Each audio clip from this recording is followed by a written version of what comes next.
자, 안녕하십니까. 계속해서 제7장 살펴보겠습니다. 덥네요. 이제 여름이 왔습니다.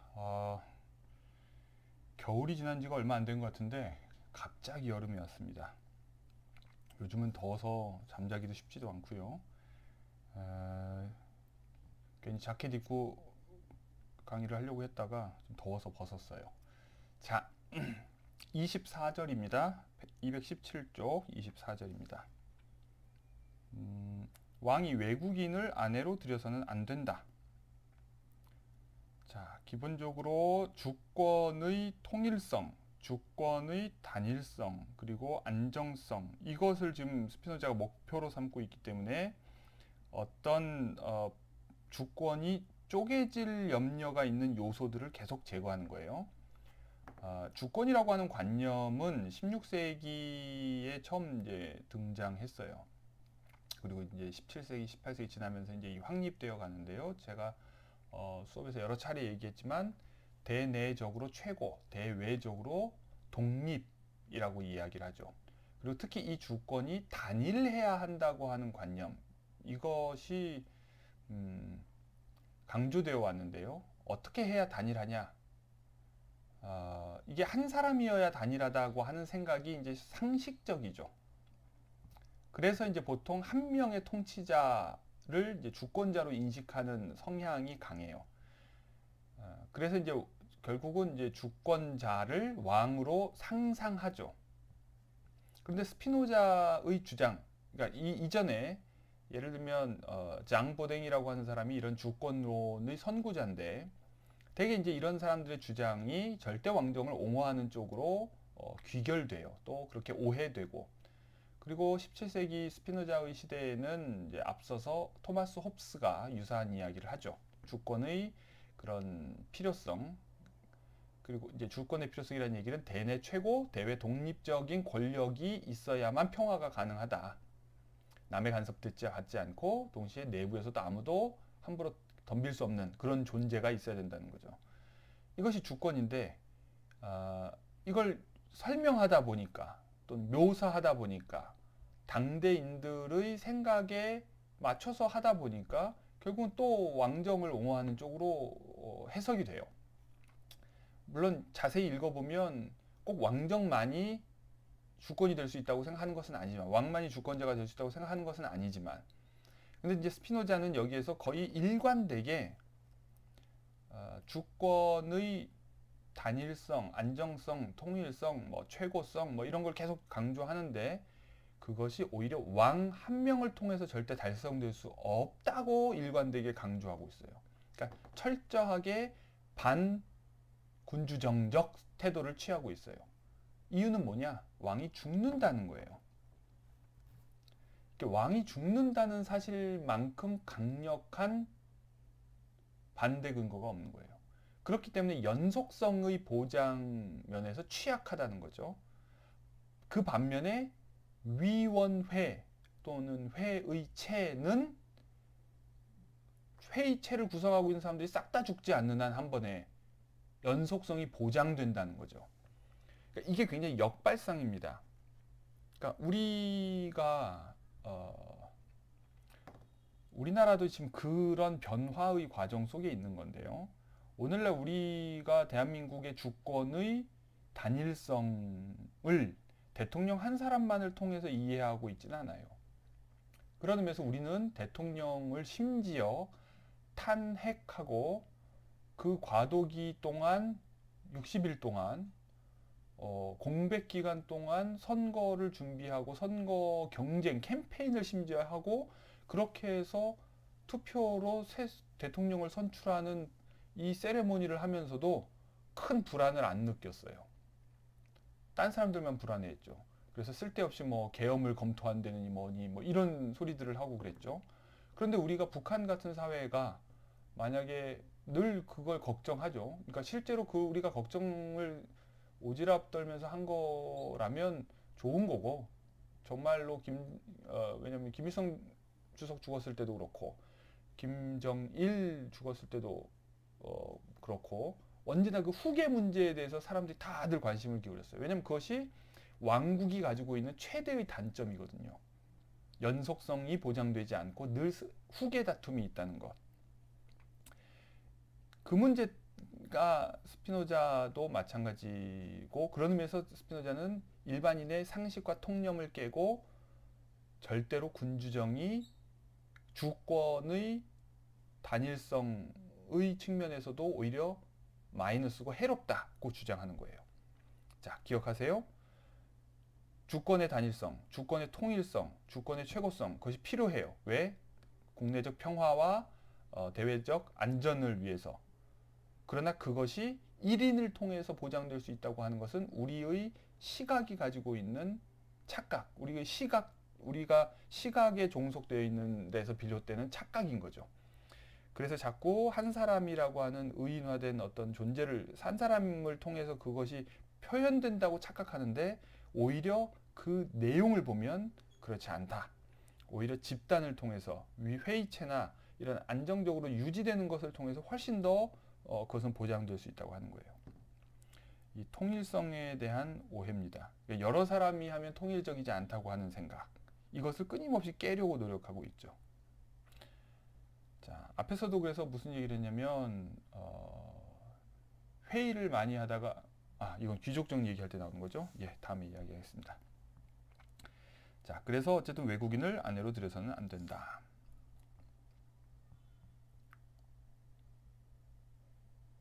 두 정치 공동체는 설령 계약을 통해 서로 연합해 있더라도 여전히 적대적 상태에 있으므로 왕실의 일 때문에 전쟁이 일어나지 않도록 특별히 주의해야 한다.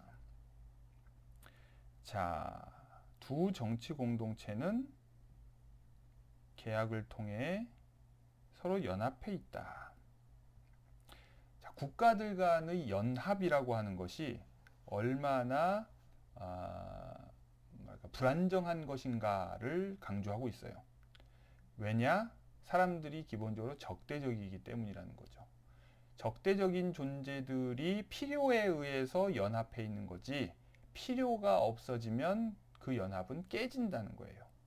자, 앞에서 국제 관계에 대한 설명에서 다 한 이야기입니다. 그러니까 그런 것을 이렇게 결혼을 했으니까 뭔가 그렇지 않겠거니 하는 식의 나이브한 생각을 해서는 안 된다는 거예요. 자, 그래서도 유럽에서는 한편으로는 혼인을 통해서 국가들의 관계를 안정적으로 유지해 보려고 시도했지만, 동시에 혼인으로도 그게 잘 안 된다는 것을 또 알고 있었어요. 그래서 유럽에서 16세기까지도 혼인을 교회가 금지했죠. 아니, 이혼을 교회가 금지했어요. 그것은 그냥 이혼을 하면 하나님이 맺은 것을 인간이 풀 수 없다, 이런 정도 차원의 문제가 아니라 국제관계적 고려에서도 이혼을 금지하고 있었던 거죠. 그래서 그 헨리 8세, 여러분들 그 앤 블린 이야기 나오죠. 헨리 8세 드라마도 있는데, 그 헨리 8세가 이혼을 하려고 했을 때 교황이 그것을 반대해요. 근데 이제 교황 말을 어기고 교황의 명령을 어기고서 결국 이혼을 해서 카톨릭에서 쫓겨나죠. 또는 카톨릭으로부터 독립하죠. 그렇게 해서 영국에는 영국 국교회, 성공회가 탄생하는 겁니다. 아무튼 이 혼인이라고 하는 것도 국가들 간의 연합을 보장해 주지는 않는다는 겁니다. 자, 이런 사례는 역사에서 많이 찾아볼 수 있으니까 충분히 입증이 될 거다, 이런 얘기죠. 경험을 통해 증명하는 거예요. 25절로 넘어가 봅시다. 국가의 겉모습은 단일하고 동일하게 보존되어야 한다. 자, 그러므로 왕은 하나여야 하고 왕의 혈통도 하나여야 하며 국가는 나누어질 수 없어야 한다. 자, 이번에 제가 여러분들 제가 강의 동영상 업로드가 되게 늦어지고 여러분들 과제 채점도 늦어진 이유가 여러 가지가 있는데, 그 중에 하나가 우리 학과에서 3개의 지방자치라고 하는 과목을 신설했어요. 그렇게 해서 교수님들이 팀 티칭을 했어요. 5명이서. 그래서 최선 교수님이 이제 담당 교수이시지만 기광수 교수님, 지병근 교수님, 김미경 교수님, 저 뭐 이렇게 다 이제 나라들을 나눠 맡아서 담당해서 이제 가르치기로 한 거죠. 그래서 제가 이제 독일과 프랑스의 지방자치를 강의를 하기로 해서 지난주, 이번 주 그거 강의 준비하고 그러느라 너무 바빴어요. 저는 제가 또 뭐 프랑스, 독일에 대해서 잘 알 거라고 착각을 하고 있었는데 막상 들여다보니까 제가 모르는 것들이 너무 많아가지고 이번에 공부하면서 많이 배웠는데요. 어, 프랑스의 헌법의 아예 첫 문장이 이겁니다. 뭐냐면 프랑스는 공화국이고 공화국은 인디바이더블하다. 나누어질 수 없다. 쪼개질 수 없다. 이 뭐랄까요? 국가의 단일성, 우니떼라고 부르는데 유니티, 이 동일성, 단일성 이게 굉장히 헌법의 제 1조에서 명하고 있을 만큼 중요하게 여겨지는 가치예요. 그러다 보니까 프랑스에서는 오랫동안 지방자치를 굉장히 부정적으로 봤다는 거예요. 그것을 일종의 분리주의를 허용하는 것으로 인식한 거죠. 실제로 유럽에서 그런 분리주의적 운동들이 있는 나라들이 있거든요. 스페인도 그렇고 이탈리아도 그렇고 뭐 독일은 분리주의 운동까지는 없지만 어떤 뭐 연방 국가이니까 아예 그럴 문제가 상대적으로 적고요. 그래서 프랑스의 경우에 그런 공화국이 쪼개지는 것 이런 것들에 대한 아주 굉장히 강한 부정적인 생각이 있어서 늘 뭐랄까요 중앙 집권을 유지해 왔었다고 해요. 자 어쨌든 국가의 단일성을 유지하려고 하는 것 이것은 6세기, 17세기 주권관념이 등장하고 나서 거의 모든 정치 사상가들이 공유하고 있는 생각이에요. 그리고 이제 그때 왕국의 경우에는 불가피하게 왕을 통해서 그 단일성을 표출하려고 하죠. 그러나 겉모양이 그렇다고 해서 실제도 왕을 통해서 그 단일성이 유지될 수 있다고 보지는 않아요. 왜? 아까도 얘기했지만 왕은 죽기 때문이죠. 그러나 다만 혈통은 하나여야 하고 그러나 출생에 따라 왕의 맏아들이 정당하게 아버지의 지위를 이어받거나 혈통에 따라 왕과 가장 가까운 사람이 이어받는다고 내가 말한 것은 뭐 분명하지만 다중에 의해 이루어지는 왕의 선출이 가능하다면 영원해야 하기 때문에도 분명하다. 그렇게 되지 않을 때 국가의 최고 권력이 종종 다중에게 넘어가는 일이 필연적으로 발생하는데 그것은 최대의 변화이고 그러므로 가장 위험한 변화이다.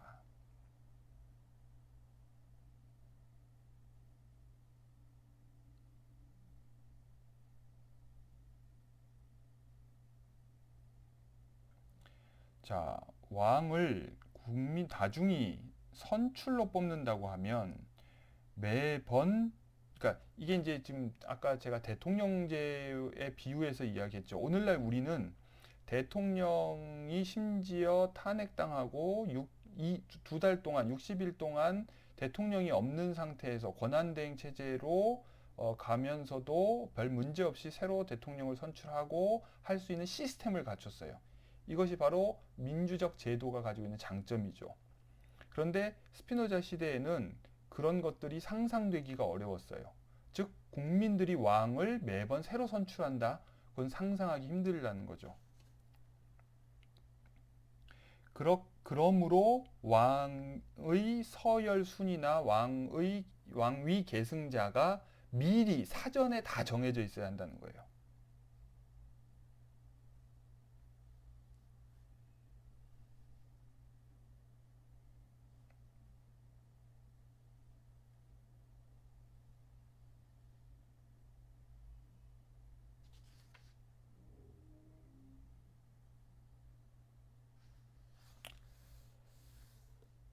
자, 상속의 권리는 자연적 권리가 아니라 정치적 권리다. 즉 법적 권리라는 거죠. 정치 공동체의 힘에 의해서만 상속이라고 하는 것이 권리로서 인정받을 수 있다. 그러므로 왕의 권리도 자기 거니까 자식에게 줄 수 있는 것이 아니라 그 국가가 법으로 그렇게 규정하고 있기 때문에 그것이 가능한 것이다 하는 겁니다. 이 말은 17세기의 그런 왕권 신수설에 대한 비판이에요. 17, 로버트 필머라고 하는 사람이 영국에 있었는데요. 이 16세기 사람인 로버트 필머는 바로 이런 왕권 신수설을 주장한 사람이에요. 뭐냐면 아담이 신으로부터 이 지상에 대한 통치권을 처음으로 이제 임명받았고 이 사람이 자식에게 계속 물려줘서 오늘날 우리의 국왕에게까지 상속됐다 이렇게 보는 설명이에요. 얼핏 들으면 되게 뭐 그럴듯해요. 왜냐하면 당시 기독교인들 생각에는 그걸 부정하기가 쉽지 않죠. 또는 그러면 부정했다가는 이단으로 몰릴 수가 있으니까요. 그런데 이미 이제 그 당시 영국에서는 스피노자의 동갑내기 철학자 존 로크가 그것을 이제 비판하는데요. 스피노자도 비슷하게 이제 그런 식의 왕의 권리가 자기 자식에게 상속할 수 있는, 물려줄 수 있고 또 부모로부터 물려받은 어떤 상속 가능한 어떤 권리라는 자연적 권리 또는 그 신적 권리, 신으로부터 온 권리라고 하는 생각을 비판하고 있는 겁니다. 스피노자는 오직 정치 공동체의 힘에 의해서만 각 사람은 어떤 재산의 주인이 될 수 있다. 자, 제가 아까도 사유재산을 마치 어떤 초법적인 자연권인 것처럼 주장하는 사람들이 있다고 얘기했죠. 근데 스피노자의 생각은 어떤 재산권도 어떤 것도 재산 자체, 그러니까 재산이라고 하는 것을 영어로 뭐라고 그러나요? 프로퍼티라고 얘기하죠. 프로퍼티라고 하는 것은 무엇이 프로퍼하냐에 대한 이야기예요. 프로퍼티.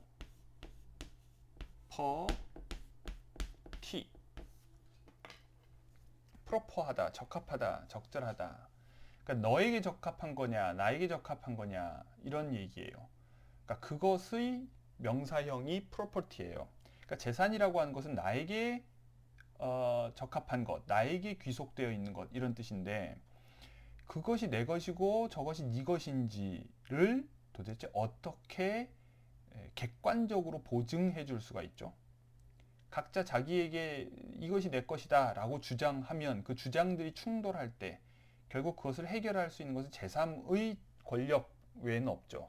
근데 단순히 수평적인 제3자가 아니라 우월한 제3자여야 하죠. 그것이 바로 국가예요. 그런 의미에서 그 국가를 우리가 시민연합, 즉 정치 공동체, 시민 집단으로 상상하건 아니면 한 사람의 왕으로 상상하건 어떤 레벨이 다른 존재가 그것을 보증해주지 않는 한 무엇이 나의 것이고 내 것이 아닌지를 구분하는 것 자체가 효력을 가질 수가 없어요. 자, 이런 의미에서 스피노자는 오직 정치 공동체의 힘에 의해서만 각 사람은 어떤 재산의 주인이 될 수 있다 이렇게 주장하고 있는 거예요. 자, 그러므로 자기 재산에 관해 결정하는 어떤 사람의 의지를 유효하게 만드는 힘과 동일한 힘, 곧 권리가 마찬가지로 그 의지를 그가 죽은 뒤에도 정치 공동체가 존속하는 한 지속적으로 유효하게 만든다. 자, 그래서 얼핏 보기에 그것을 왕이 결정하는 것처럼 보이더라도 그 왕의 의지, 자, 내 자식이 나의 후계자다라고 말하니까 마치 그 왕의 말이 그 재산, 그 왕권의 계승과 관련된 것을 결정하는 힘인 것처럼 오해되지만 사실은 그 말을 유효하게 하는 그 왕의 의지를 유효하게 만드는 힘이 따로 있다는 거예요. 그게 뭐냐? 왕이 그렇게 말했어도 그 말을 무시해버리면 소용없는 거 아니에요. 실제로 역사적으로 모든 왕조사를 보면 왕이 그렇게 자기의 후계자가 누구라고 말을 해도 그걸 무시하는 일들이 벌어져요. 반란과 쿠데타와 음모와 역모와 이런 것들이 벌어지죠. 그것은 뭐예요? 그 말을 유효하게 만드는 힘이 충분하지 않았던 거죠. 바로 그 힘이 충분해야 하고 그 힘이 충분하려면 어디에서 나와야 되느냐? 바로 다중의 힘으로부터 나와야 되는 거죠. 그리고 그 다중의 힘으로부터 나오는 법의 힘, 바로 이런 정치 공동체의 힘이 아니고서는 그 말 자체가 효력을 가질 수 없다는 거예요. 자, 이 굉장히 중요한 표현입니다. 자기의 재산에 관해 결정하는 어떤 사람의 의지를, 자, 우리가 상속, 내가 이 재산을 내 아들에게 물려준다. 이건희가 자기 재산을 뭐 이재용에게 물려준다. 또는 딸에게 물려준다. 이렇게 얘기하더라도 그런 유언 자체를, 그 의지를 유효하게 만드는 힘과 동일한 힘, 곧 권리가 마찬가지로 그 의지를 그가 죽은 뒤에도, 이미 죽고 나면 소용이 없겠지만 그것을 유효하게 만든다는 거죠. 자, 즉 지속되는 힘이 없으면 어떤 죽어가는 사람의 의지를 유효하게 해줄 수도 없다는 거예요.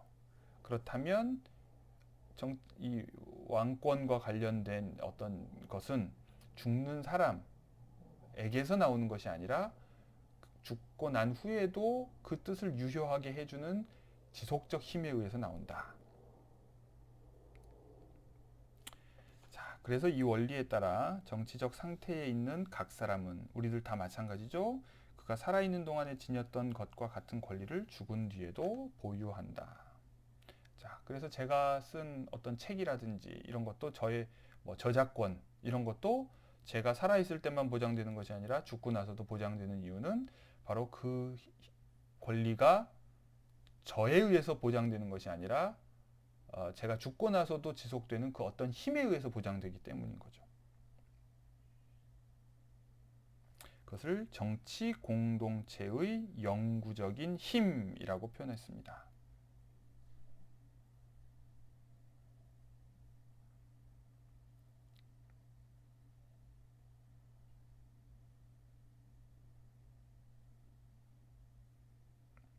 그러나 왕의 경우는 전적으로 다르다.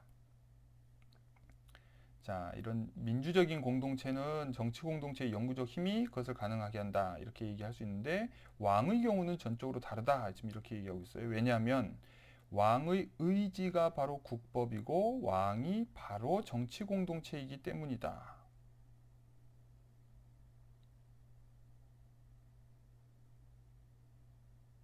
그러므로 왕이 죽으면 어떤 식으로든 정치 공동체는 해체되고 정치적 상태는 자연적 상태로 되돌아가며 따라서 최고 권력은 자연스럽게 다중에게 되돌아가고 다중은 정당하게 새로운 법률을 제정하고 낡은 법률을 폐지할 수 있다.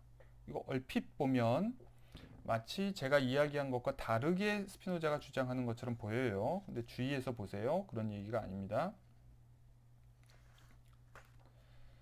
그러므로 어느 누구도 다중이 그를 계승자로 원하지 않는 한, 또는 히브리인들이 정치 공동체가 한때 그랬던 것처럼 신정에서 신이 예언자를 통해 그를 선택하지 않는 한 정당하게 왕의 지위를 이어받지 못한다. 자, 핵심은 뭐예요?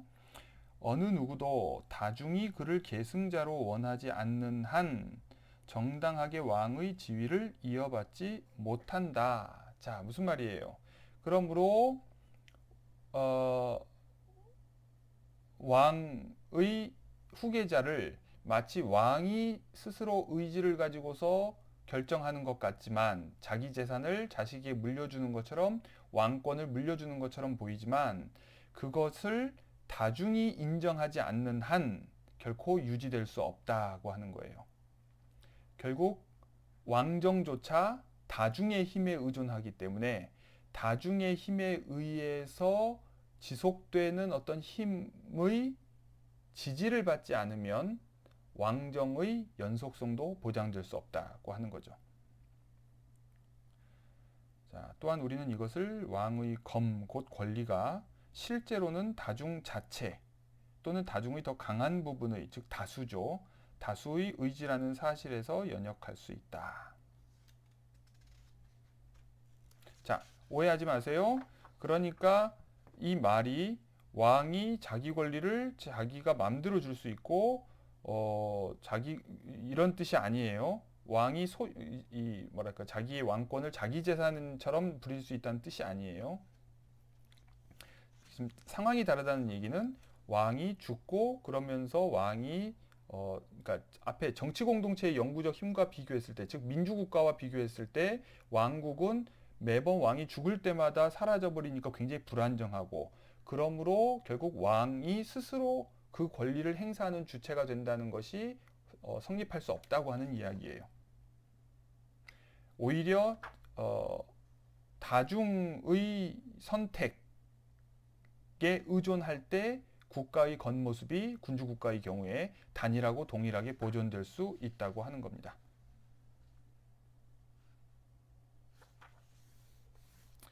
자, 26절로 넘어갑니다. 그 밖에 종교적인 권리, 즉 신을 섬길 권리는 어느 누구도 다른 사람에게 양도할 수 없다.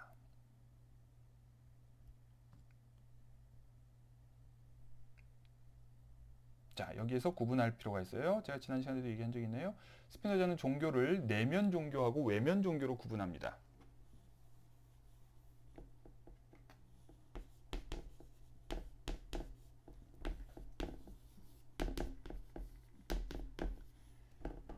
자, 렐리기오라고 하는 거는요, 라틴어로 그러니까 있다, 연결하다 이런 뜻을 가지고 있어요. 그러니까 이 세계와 저 세계를 연결하는 것을 렐리기오라고 해요. 그러니까 종교는 기본적으로 그러니까 동양의 종교, 특히 뭐 불교라든지 유교라든지 이런 것은 내세관념이 없죠. 또는 그러니까 죽음에 대한 게 없다는 얘기가 아니라 내세라고 하는 생각이 좀 달라요. 근데 이 서양에서 등장한 종교들은 대개 이걸 이제 렐리기오라고 부르는 거죠. 그런 의미에서 이제 우리가 번역어를 으뜸이 되는 가르침이라고 얘기하는 건 상당히 동양적인 해석이에요. 그러나 렐리기오는 으뜸이 되는 가르침이라기보다는 어떻게 보면 현세와 내세의 관계에 대한 설명이에요. 그래서 이렇게 두 세계가 있죠. 뭐 이승이 있고 저승이 있죠. 그래서 여기로 이렇게 어떻게 연결되고 어떻게 갈 것이냐, 이거와 관련된 이야기예요. 그래서 다들 이제 죽고 나서가 불안한 거죠. 이걸 이제 종교라고 하는데, 스피노자는 이쪽으로 가는 것과 관련한 것이 이 사람의 내면과 관련되는 문제라고 봐요.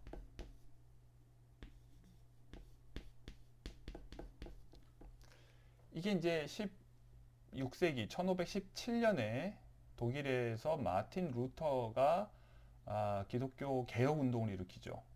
그리고 이제 그 이후에 등장한 엄청난 변화가 있었는데, 그게 뭐냐면 인간의 내면에 대한 발견이에요.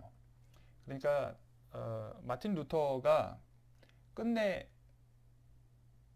황제 앞에서 또는 추기경 앞에서 회개하라 또는 번복하라, 네 주장을 철회하라 이런 요구를 받고 나서도 끝까지 이제 굴복하지 않고 한 얘기가 뭐냐면, 도저히 그렇게 할 수 없다 이거예요. 도저히 그렇게 할 수 없다. 왜? 신 앞에서 자기가 도저히 다른 생각을 할 수가 없다는 거예요. 내 속에 다른 생각이 들지 않는다는 거죠. 그런데 이것을 감추고 거짓말을 할 수는 없다는 거예요. 이게 이제 이 내면의 법정이라고 하는 관념인데, 우리가 지금 루터가 바깥에서 보이는 법정에 서 있는 거예요. 그래서 재판 황제가 있고 추기경이 있고, 그래서 뭐 종교적으로나 정치적으로나 지금 재판을 받고 있는 상황인데, 이 재판장 법정과 별도로 내 내면의 법정이 또 있다는 거예요. 그리고 이 법정에서의 심판이 더 무섭다고 하는 거죠. 그래서 신 앞에서 내가 떳떳해야만 죽어서 내가 구원을 받을 수 있고, 행여 여기서 죽더라도, 이 생각이 등장하죠. 여기서부터 이제 양심이라는 생각도 나오는 거고 하는 건데, 그래서 이제 그 이후에 어떻게 보면 이제 종교 전쟁이나 뭐 이런 역사는 결국 내면의 법정에서 당당하고 떳떳하기 위해서 온갖 일들을 해요. 이게 되게 위험하고 무섭죠. 자, 이 스피노자는 근데 이 루터가 만들어낸 핵심은, 구원은 이 내면의 확신에 달려 있다는 거예요. 이걸 좋게 이제 평이하게 얘기해서 이제 믿으면 구원받는다 이런 얘기죠. 그러니까 믿으면 구원받는다는 얘기는 오직 믿음으로 이런 오직 믿음으로 구원받는다 이런 식의 또는 이런 말은 내가 뭘 행동을 해서 구원받는 게 아니라는 거예요. 내가 어떤 옷을 입고 일요일에 몇 날 몇 시에 어디에 가고 거기서 뭐 헌금을 얼마를 하고 또 뭐 기도할 때 눈 안 뜨고 눈 감고 머리 숙이고 이런 거 해야 구원을 받는 게 아니라 그거 겉으로 보이는 이 모든 것들과 상관없이 내면으로 구원받는다는 얘기예요. 그 내면의 핵심이 바로 믿음인데 근데 더 나아가서 그 내면을 내가 컨트롤할 수 있는 문제가 아니라는 거죠. 그게 바로 루터가 한 말이에요. 뭐냐면 난 어찌 할 수가 없다는 얘기예요. 내가 어찌 할 수가 없게 결정되는 것 신에 의해서 그게 구원을 결정한다는 거죠. 이게 이 루터 이후에 신교가 가지고 있는 종교관인데 그러니까 이 내면 종교는 일로 가는 것과 밀접한 관련이 있어요. 이거를 이제 그 스피노자와 동갑내기 존 로크는 뭐라 그러냐면 different라고 불렀어요. indifferent, different 이런 표현 뭐냐면 뭔가 차이를 만들어내는 것, 아무 차이가 없는 것 이런 뜻이에요. 그러니까 뭐냐면 이렇게 구원과 관련된 것은 차이를 만들어내는 거죠. 굉장히 중요한 거예요. 차별적인 거예요. 이런 거 본질적인 요소인 거죠. 그러나 반대로 빨간색 옷을 입는지 파란색 옷을 입는지 일요일에 가는지 토요일에 가는지 또는 뭐 무릎을 꿇는지 안 꿇는지 뭐 성수를 뿌리는지 안 뿌리는지 빵을 뜯어 먹는지 안 먹는지 빵을 뭐 아니면 잔을 뭐 이런 거는 오른쪽으로 돌리든지 왼쪽으로 돌리든지 다 비본질적이라는 거예요. 인디퍼런트한 거라는 거죠. 그러니까 이런 외면적 요소는 사실 관습의 산물이고 그냥 문화적 산물이고 시대적 산물이어서 이것은 세속 통치자의 지배 아래 있어요. 정치의 통제 아래 있어요. 그러나 요 내면, 이 내세와 관련된 이게 이제 진짜 종교죠. 이것과 관련해서는 정치가 간섭할 수가 없는 거예요. 자, 여기서 지금 스피노자가 말하는 종교적인 권리, 즉 신을 섬길 권리는 바로 요 얘기예요. 내면 종교예요. 어느 누구도 다른 사람에게 양도할 수 없다. 왜? 아까 얘기했죠. 어찌 할 수 없는 거니까. 이건 자기의 의지에 달려 있는 문제가 아니라는 거예요. 자, 이런 지금 스피노자가 살던 17세기는 칼빈주의자들이 네덜란드를 장악하고 있던 때예요. 네덜란드는 칼빈주의가 굉장히 강했던 도시인데 바로 그런 역사적 맥락 속에서 스피노자도 어떻게 보면 신교적인 관념을 어느 정도 가지고 있어요. 그래서 이것을 어떻게 바꾸려고 노력해봐야 그건 의미가 없다는 것을 알고 있는 거죠. 오히려 이걸 바꾸려고 하면 전쟁이 나는 거예요. 반대로 그러니까 이건 내버려 두고 즉 양심의 자유를 보장하고 신앙의 자유를 보장하고 그 외면과 관련해서는 서로 톨러레이트 해야 된다는 거죠. 관용이란 말은 동시에 그건 별로 이렇게 무차별적인 거니까 또는 비본질적인 거니까 국가가 필요에 의해서 이렇게 저렇게 해도 그걸 갖고 난리치지 말라 이거예요. 우리나라도 지금 방역 때문에 집회 같은 거 못하게 하잖아요. 그거는 공공 안전을 위해서 필요한 거니까 그걸 가지고서 난리치지 말란 얘기예요. 그거는 신앙의 자유, 종교의 권리, 신을 섬길 권리를 침해하는 게 아니라는 거죠. 자, 이런 뭐 기본적인 생각입니다. 자, 이것으로서 최선의 군주 국가의 기초들을 짧지만 충분히 분명하게 증명했다고 생각한다. 그 기초들의 상호 관계나 국가를 구성하는 힘들의 비율은 조금만 주의해서 고찰하려고 한다면 누구나 쉽게 관찰할 수 있을 것이다. 자, 남은 것은 내가 여기에서 자유로운 다중에 의해 세워진 군주 국가를 생각한다는 것을 상기시키는 일뿐이다. 자, 자유로운 다중이란 얘기는 예속되지 않았다는 뜻이에요. 그러니까 어디 그 속국이 아니란 얘기죠. 이 기초들은 오직 자유로운 다중에게만 유용할 수 있다. 속국의 경우에 이렇게 할 수는 없다는 거예요. 국가의 다른 형태에 익숙해진 다중. 어떤 말일까요? 예를 들면 뭐 여기서는 지금 약간 좀 그래요.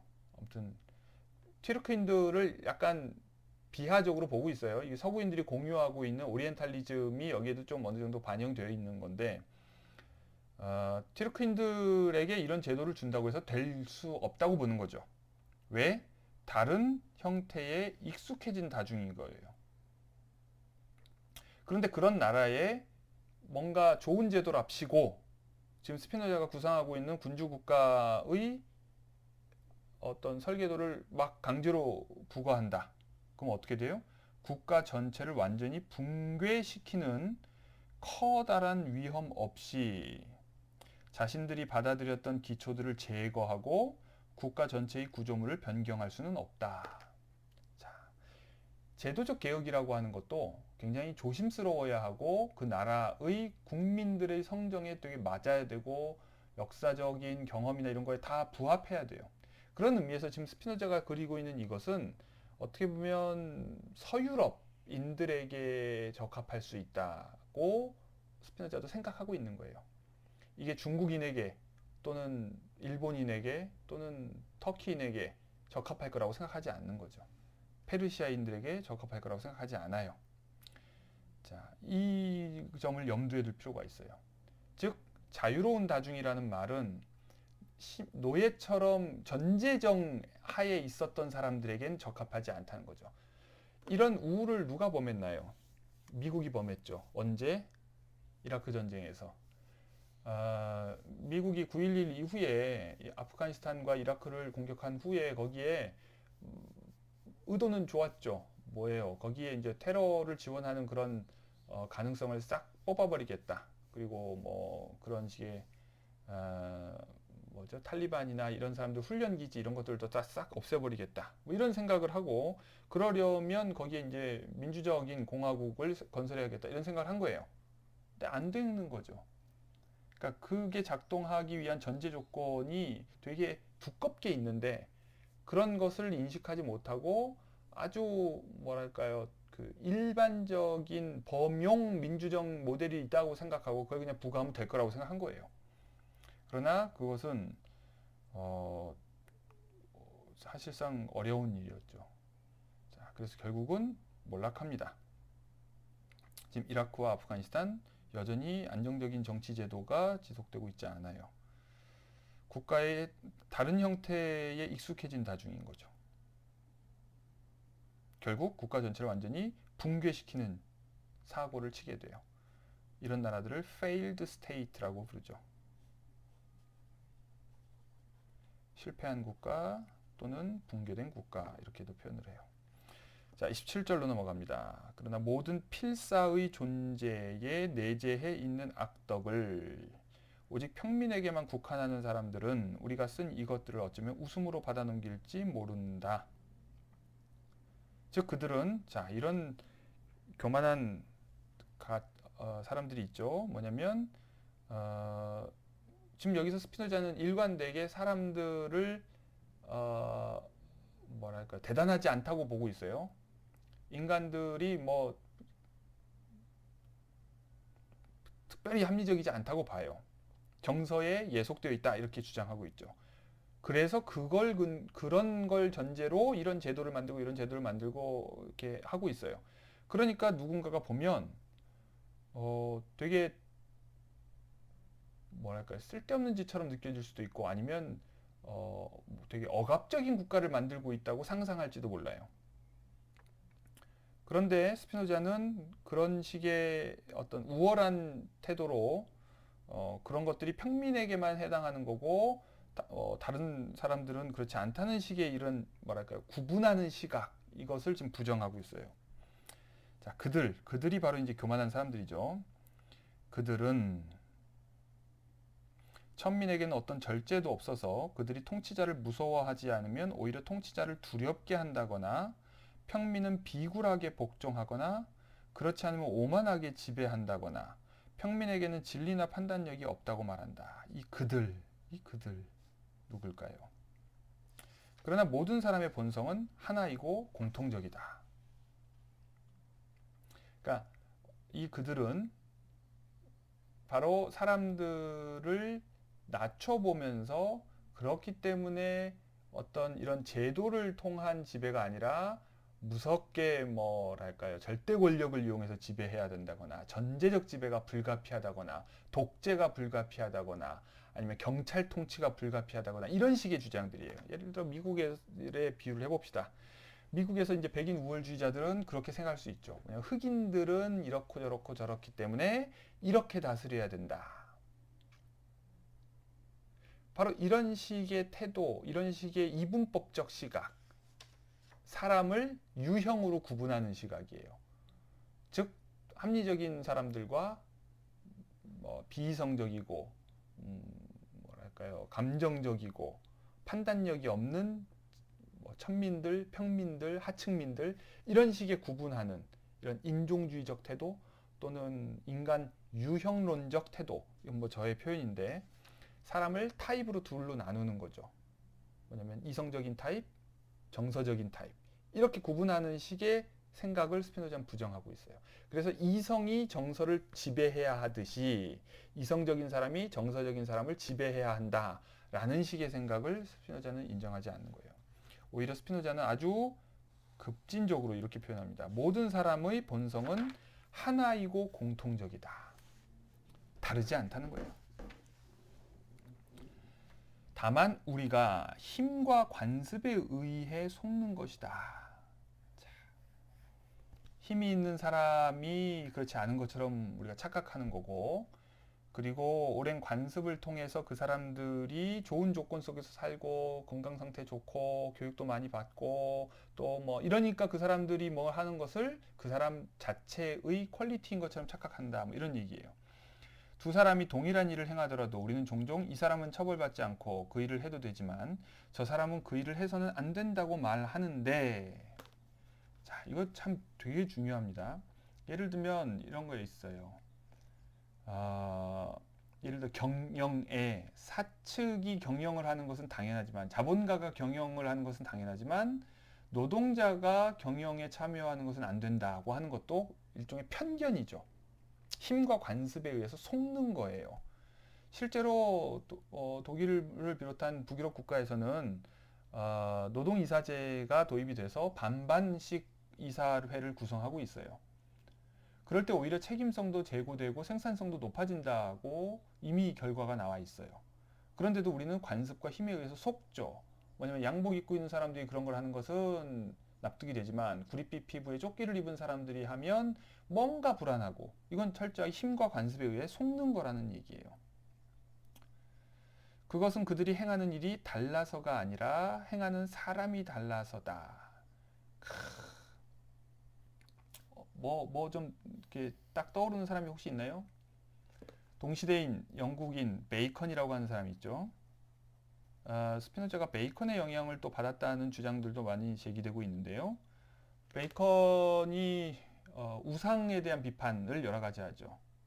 뭐 무슨 우상이에요? 뭐 동굴의 우상, 뭐 극장의 우상, 또 무슨 우상, 이런 거 여러 가지 있죠. 그것처럼 뭐냐면 우리는 어떤 사람이 다르다는 이유로 그 사람이 하는 말이 뭔가 뭐 옳은 것처럼 착각을 하는 그런 경우가 있어요. 그러니까 말 자체를 듣지 않고 사람을 보는 거죠.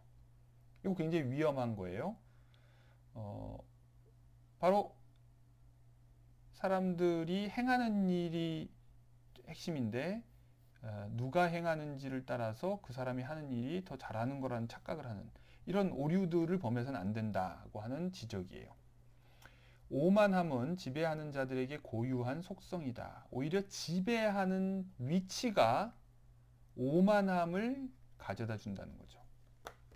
자, 스피노자는 지배하는 사람들이 오만하다라는 것보다는 지배를 한다는 것 자체가 오만할 수밖에 없도록 하는 요소가 있다고 얘기하는 거예요. 그러므로 예를 들어 지배받지 않던 사람들도 지배하는 자리에 오르면 오만해지는 거죠. 자, 그런 의미에서 우리가 이제 국회에만 가면 사람들이 저 모양이 된다, 이런 말도 틀린 말은 아닐 거예요. 그것은 사람이 문제가 아니라 그 자리와 그 자리에서 하는 일이 그렇게 사람을 만드는 걸 수도 있어요.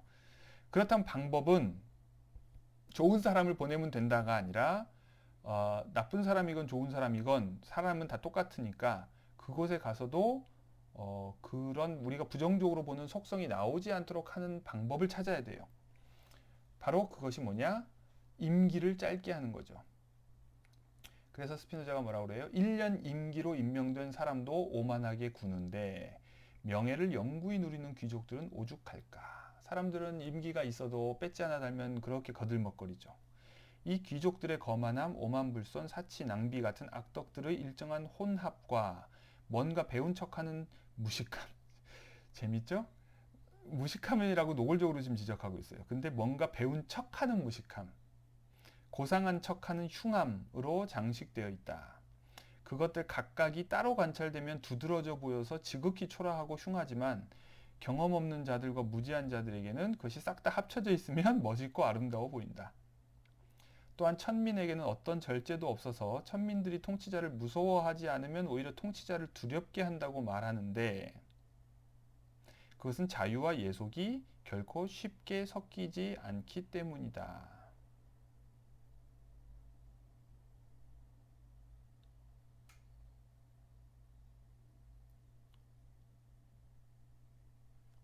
자유와 예속이 결코 쉽게 섞이지 않기 때문이다.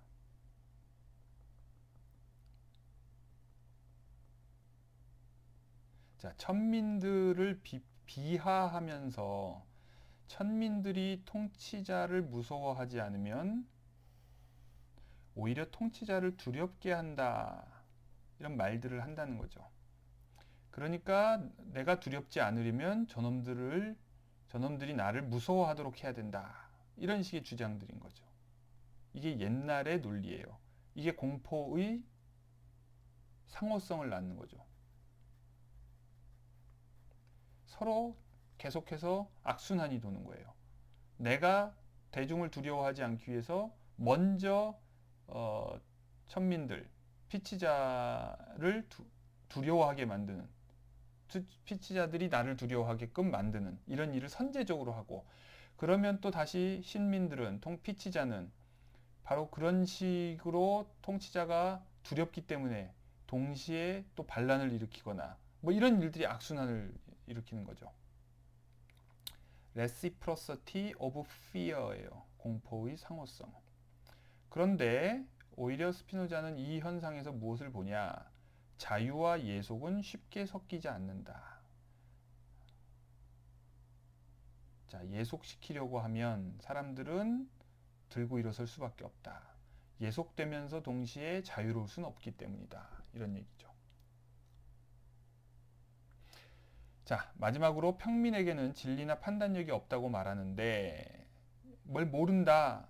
국가의 주요 업무가 평민 몰래 추진되고 평민들이 감춰질 수 없는 적은 정보만 가지고 추측할 수밖에 없다는 것을 생각하면 전혀 놀랄 일이 아니다. 자, 우리가 그냥 그 포털에 나와 있는 신문 어떤 제목들만 보고서 세상을 판단할 때 잘못 판단하는 건 너무나 당연하죠. 자연스럽죠.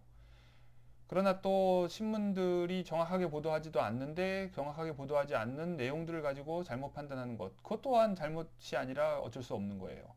그런 의미에서 욕해야 할 대상은 정보를 그렇게 불완전하게 제공하는 사람들에게 있는 것이지 불완전한 정보를 가지고서 불완전하게 판단하는 사람에게 있는 것이 아니란 얘기예요. 그런 의미에서 불완전하게 정보를 제공하는 사람들이나 불완전한 정보를 가지고서 잘못 판단하는 사람들이나 별 차이가 없다는 거예요.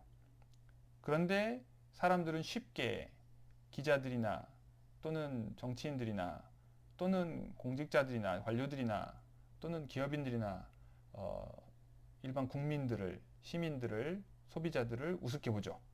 그런데 스피노자는 조건이 달라서 생기는 것을 본성이 다른 것처럼 착각해서는 안 된다. 조건이 같다면 누구나 사실 비슷하게 잘할 수 있고 비슷하게 못할 수 있다. 이런 얘기예요. 자, 판단을 유보하는 것은 드문덕이다.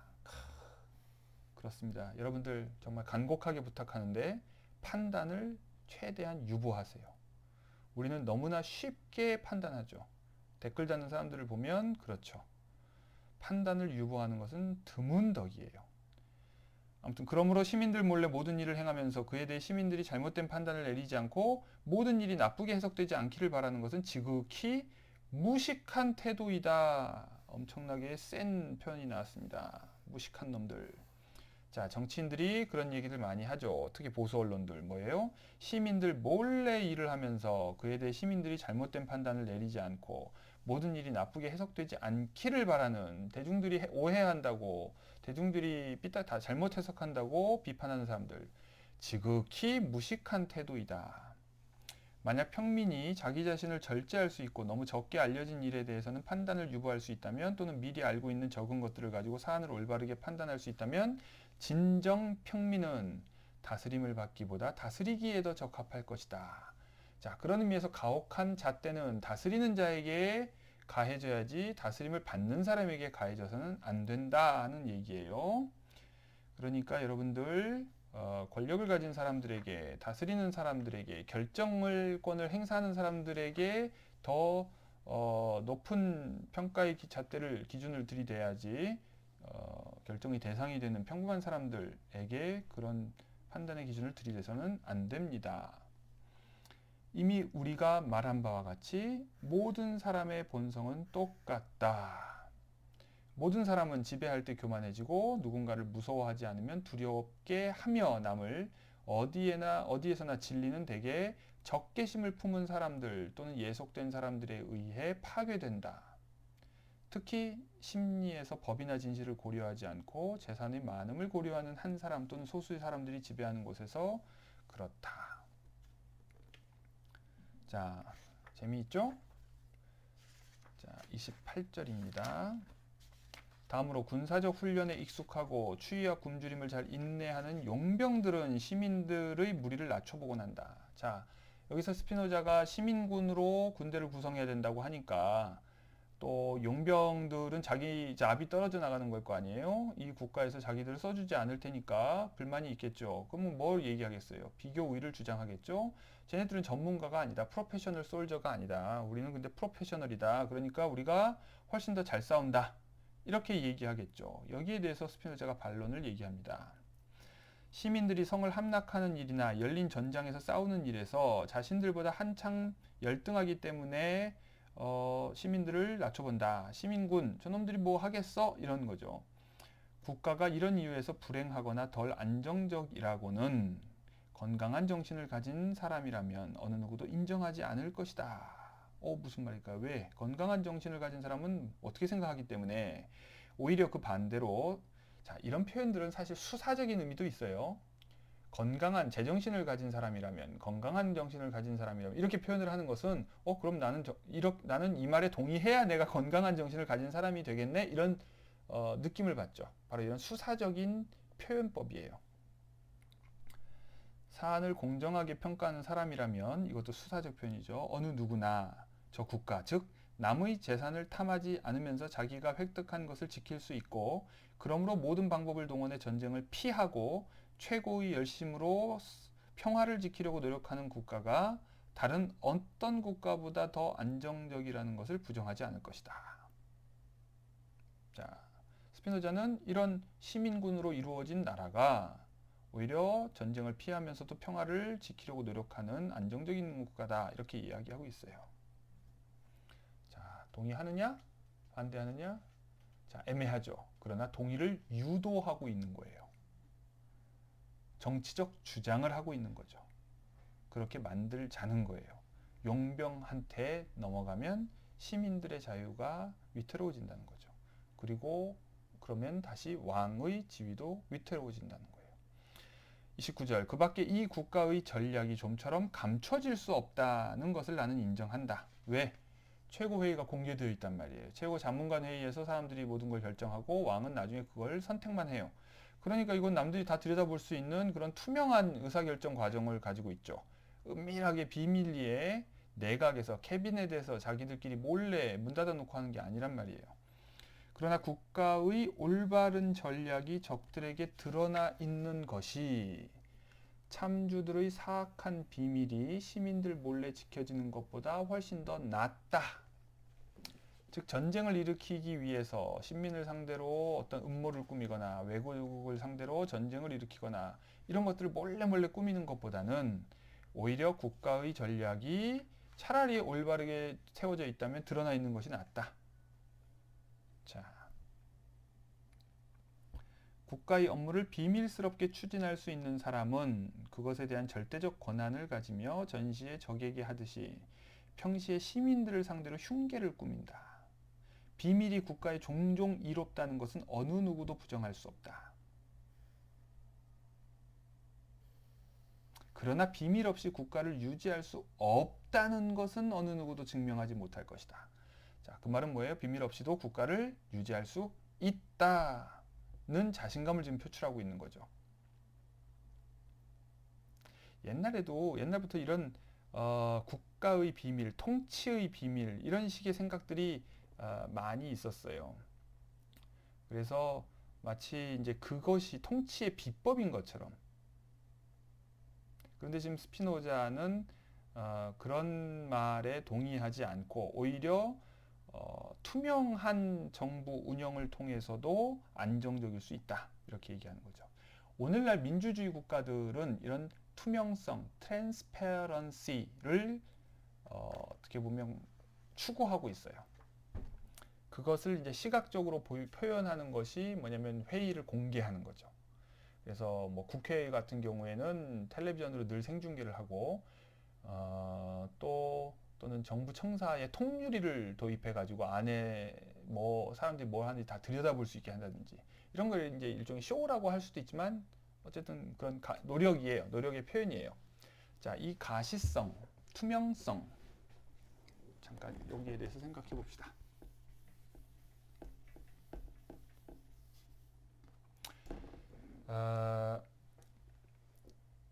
여러분들 제레미 벤담이라고 하는 사람 이름 들어봤죠?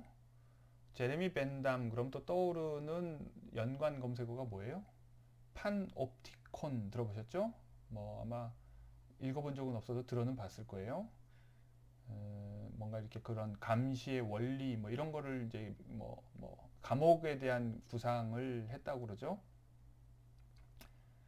자, 뭐 벤담 얘기 나왔으니까 뭐 간단하게 얘기하면 그냥 이런 거예요. 그러니까 원형 감옥이 있는데 효율적으로 이 사람들을 감시하는 방법. 이제 현대의 모든 감옥들이 다 갖추고 있죠. 오늘날은 이제 CCTV나 이런 걸 통해서 그걸 하지만 그래서 실제로 감시한 사람이 그냥 한 사람만 있어도 몇백 명의 사람들을 감시할 수가 있죠. 그리고 사실 이제 잠자고 있어도 감시 받고 있는 사람은 감시하는 사람이 보고 있는지 안 보고 있는지를 알 길이 없어요. 그러니까 늘 감시 당한다고 생각하죠. 바로 이런 조건에 의해서 권력이 비대칭적으로 이렇게 분배되는 거예요. 그래서 권력자는 자기가 무엇을 하는지를 남들이 볼 수 없게 만들어요. 그래서 안 보이는 곳에 위치하죠.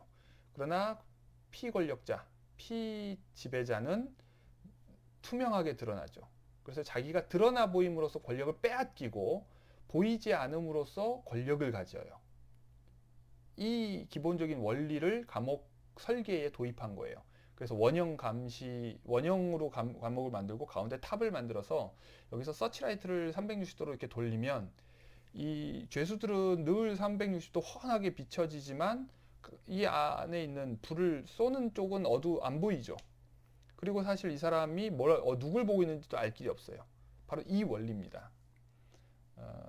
그래서 과거의 왕들, 군주들은 그러니까 피치자가 자신들을 못 보게 하고 자신들은 피치자를 보게 하는 이 비대칭성을 통해서 권력을 과시했어요.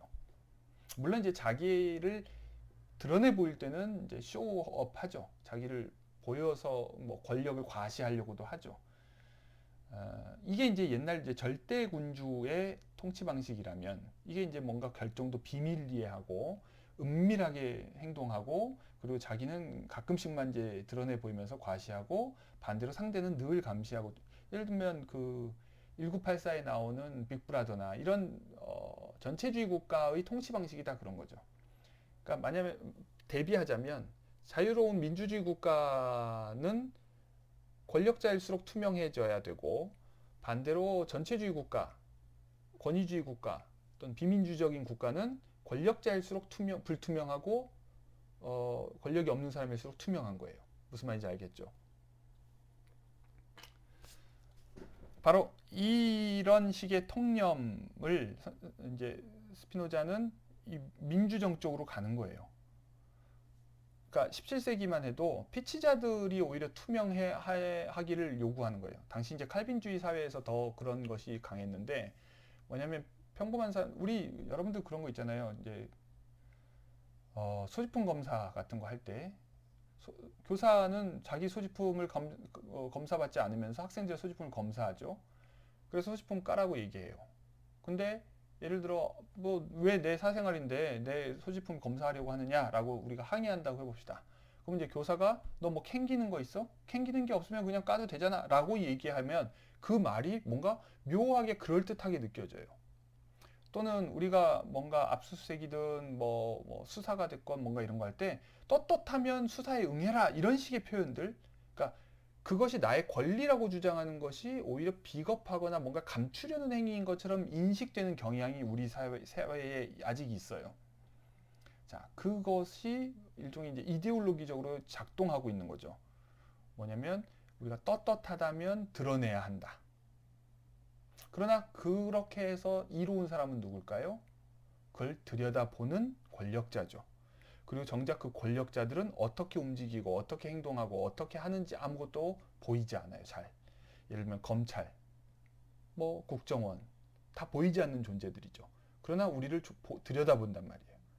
그러니까 바로 그런 것들이 없고 반대로 그런 권력 집단들이 뭘 하고 어떻게 행동하는지가 투명하게 드러나는, 행여 실시간으로 투명한 것이 안보상 뭐 그러니까 위험할 수 있다면 그것이 사후에라도 공개되도록 하는 것, 그렇게 해서 트랜스페어런시를 확보하는 것이 중요하다고 하는 것이 오늘날 자유로운 민주주의 국가들의 공통적 특징이에요. 자, 그것을 지금 스피노자는 주장하고 있는 거예요. 끊임없이 독재자들은, 권위주의적인 통치자들은 또는 전체주의 체제에서는 어떤 비밀이, 은밀함이 통치에 불가피하다는 식으로 이야기하면서 정작 피치자를 감시하고 피치자들을 낱낱이 들여다보죠. 동독 정부에서도 그랬고요. 나치에서도 그랬고요. 북한과 소련에서도 그렇고 다 그런 식의 사회들이 많죠. 오히려 통치자들의 삶을, 사생활은 가려져 있어요. 실제로 뭐 김정은에게 자녀가 있는지 없는지도 알 길이 없고, 바로 이런 식의 비대칭적인 상황이죠.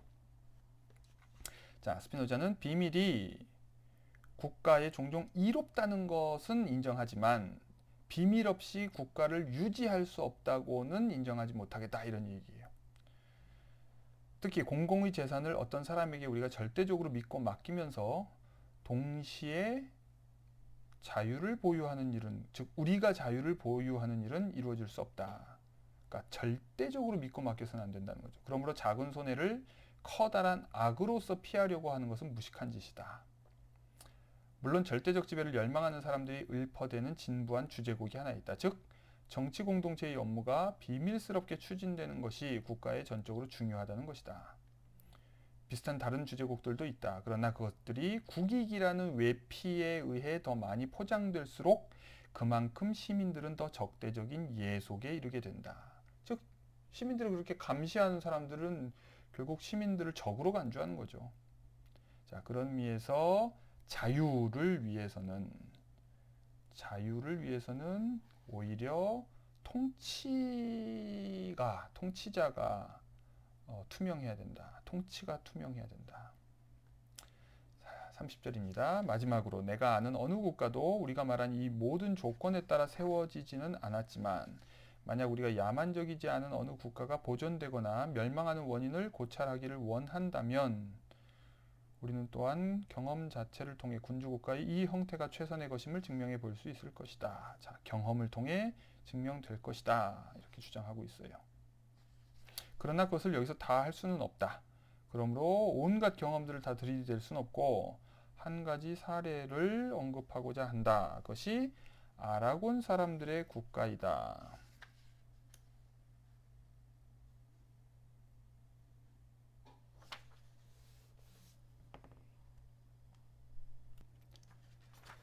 자, 아라곤 사람들이 국가에 대한 예를 자세하게 설명하고 있는데요.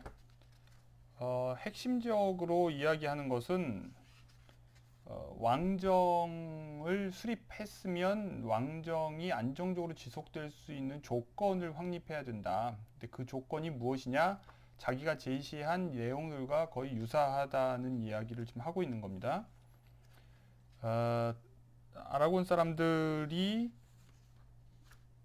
이렇게 그 뭐랄까 노예적 멍에서 벗어났다 이런 표현을 썼죠. 그러니까 마치 히브리인들이 이집트 포로 생활에서 풀려난 것과 비슷한 것처럼 이제 자유가 됐어요. 그런데 이 자유가 된 사람들이 그 자유를 그대로 왕 없이 누리려는 생각을 하지 않고 왕을 선택하려고 한다. 그러니까 사람들이 자꾸 한 사람의 지배자를 통해서 안전을 얻으려고 하는 이런 뭔가 이렇게 착각들을 하는 거죠. 근데 이제 이때 현명한 사람의 조언을 구했더니 하는 얘기가 행여 왕을 임명하더라도 자, 전제 조건들을 잘 갖추고 나서 해야 된다. 뭐냐면 일단 법이 없이 왕이 있으면 왕이 곧 법이 되기 때문에 자유를 또한 빼앗긴다는 얘기죠. 그러니까 충분히 종족의 천성에 적합한 관습법을 확립하고 나서 왕을 선출해야 된다. 이 얘기고요. 자, 이 말은 그 계속 일관되게 스피노자가 이야기하는 거지만 왕이 인민의, 다중의, 신민의 자유를 빼앗지 못하도록 하려면 왕의 의지가 법이 되는 것이 아니라 왕조차도 법을 말할 수밖에 없도록 하는 그런 확고한 법이 확립되어야 된다는 거예요. 그런 의미에서 스피노자가 여기서 묘사하고 있는 군주정은 사실상 입헌 군주정이다. 이렇게 제가 얘기했죠. 그리고 또한 최고 자문관 회의를 만들라고 조언했다는 거예요.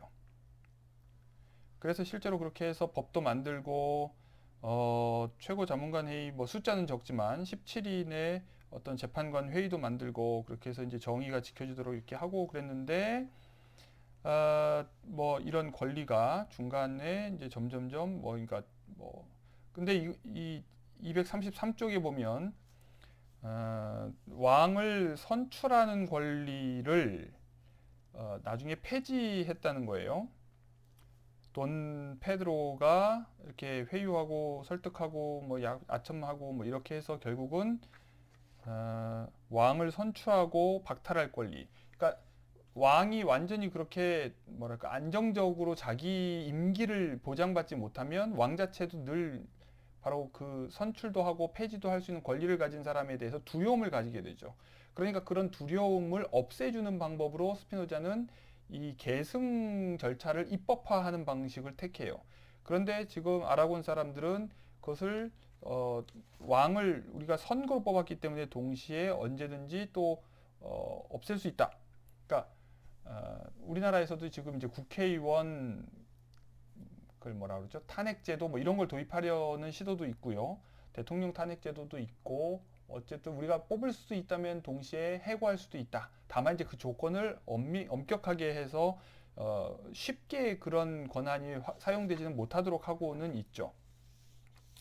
바로 이런 의미에서 아라곤 왕국에서 돈 페드로가 그 권리를 폐지하는 쪽으로 대중들의 동의를 이끌어냈다는 거예요. 그런데 스피노자는 이것이 오히려 바로잡은 거다. 폐지한 것이 아니라 사실 바로잡은 거다. 이렇게 얘기해요. 그러니까 뭐냐면 왕을 쫓아내는 것은 사실상 자연 상태에서의 전쟁의 권리를 통한 거지 이게 이제 입법적으로 볼 문제가 아니다. 이렇게 보고 있어요. 스피노자는. 근데 우리가 살고 있는 지금 자유민주주의 체제에서는 이것 자체를 아예 제도 안에 포함시켜 놨죠. 그리고도 사실 통치의 연속성에 문제가 없도록 만들어 놨어요. 이것이 이제 이 법치국가의 장점이죠. 반대로 이건 왕국이기 때문에 왕을 그렇게 쉽게 임명도 했다가 해고도 했다가 하면 안정성이 떨어지게 되죠. 그러니까 그런 식의 전쟁의 권리를 사용하는 일은 예외적이어야지 그것이 정상적이거나 상시적이어서는 곤란한 거죠. 바로 그런 의미에서 이것은 저 권리를 폐지한 것이 아니라 오히려 바로잡은 것이다. 이렇게 얘기하고 있는 거예요. 자, 어느 학생이 이 7장을 요약하면서 이런 질문을 했어요. 저도 처음 알았는데 오히려 이 질문을 통해서 알게 됐어요. 여기 233쪽 맨 위에 이제 돈 페드로라고 하는 사람이 등장하죠. 아라곤의 왕으로 등장해요. 재위 기간이 1336년에서 87년이라고 이렇게 나오죠. 페드로 4세. 그런데 저는 몰랐는데 이 학생이 질문을 해줘서 알게 됐어요. 그 셰익스피어의 희극 중에 헛소동, Much Ado About Nothing이라고 하는 희곡 코미디가 있다고 그래요.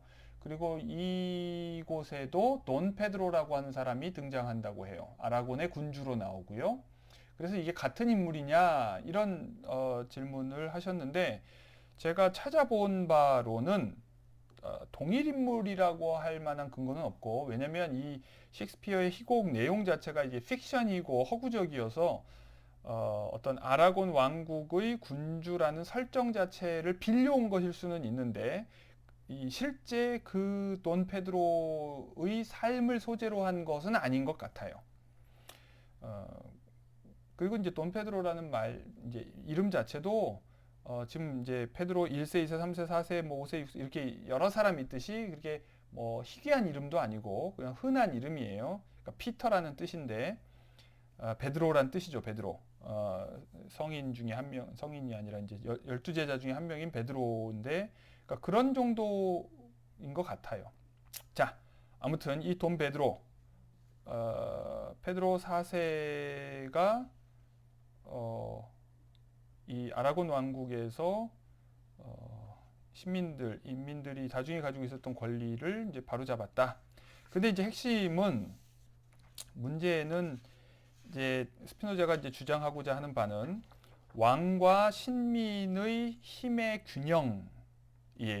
그러니까 왕도 신민의 자유를 뺏을 수 없어야 되고 신민 또한 왕을 위협할 수 없어야 왕국이 안정적이라는 건데 이 아라곤 왕국은 사실 통치자 왕들의 호의에 의해서만 자유를 보유했고 나중에 호의가 사라지자 자유를 빼앗겼다는 거예요. 그래서 결론이 뭐냐? 자, 31절입니다. 마지막. 왕의 힘이 오직 다중의 힘에 의해 결정되고 다중의 도움에 의해 보존될 때 다중은 왕 아래에서 충분히 큰 자유를 간직할 수 있다. 이 말만 들으면은 이제 제가 좀 전에 얘기한 결론하고 잘 매치가 안 될 수 있는데요. 그러니까 힘의 균형이 굉장히 중요해요. 그러니까 왕도 다중의 자유를 빼앗을 수 없고 다중 역시 왕의 자유를 빼앗을 수 없어야 된다. 그래서 제도적으로 스피노자가 설계한 것은 왕의 힘이 다중의 힘에 의존하되 다중의 힘이 최고 자문관 회의를 통해서만 표출이 되고 그곳에서 이 힘이 최대한 분산되어서 왕을 위협할 수 있는 그런 음모를 꾸밀 수 없도록 구조를 만들고 또 투명하게 운영을 하는 거죠. 그렇게 할 때에 왕도 안전을 느끼고 자유로울 수 있다는 거예요. 그러면 왕도 강하고 다중도 강한 윈윈이 가능하다는 거죠. 그것이 어느 한편의 호의에 의존할 때는 호의가 사라지면 결국 자유도 함께 사라지기 때문이에요. 자, 그래서 아라곤 왕국의 예를 통해서도 교훈을 노출하는 겁니다. 이렇게 일시적으로 유지되는 그런 제도, 불안전한 제도를 만들어서는 안 되고 훨씬 더 안정적인 제도를 만들어야 된다 하는 겁니다. 자, 여기까지 해서 7장까지의 내용을 살펴봤고요. 8장부터는 이제 귀족 국가인데요. 8장 내용이 좀 많습니다. 그래서 여러분들이 한쪽으로 요약하는 것이 굉장히 어렵다고 생각할 수 있겠는데 그래도 한번 귀족 국가의 안정성을 확보하기 위한 핵심 원칙과 원리가 무엇이고 새롭게 도입된 어떤 제도들은 무엇인지 이런 것들에 주목해서 한번 해보세요. 최대 2장까지 허용은 하겠습니다만 한번 해보세요. 적절한 양으로 하는 것도 아무튼 너무 앙상하게 하는 사람들이 있는데요. 그러지 마시고 그리고 제가 글쓴이의 이름이 항상 들어가야 된다고 얘기하는 것은 여러분들의 이름을 쓰라는 얘기지 스피노자 이름을 쓰라는 얘기가 아니에요. 아시겠죠? 그리고 여전히 제목을 그냥 성의 없게 짓는 사람들도 있는데 제목도 잘 한번 지어보세요. 자, 이제 끝이 보입니다. 자, 수고했습니다.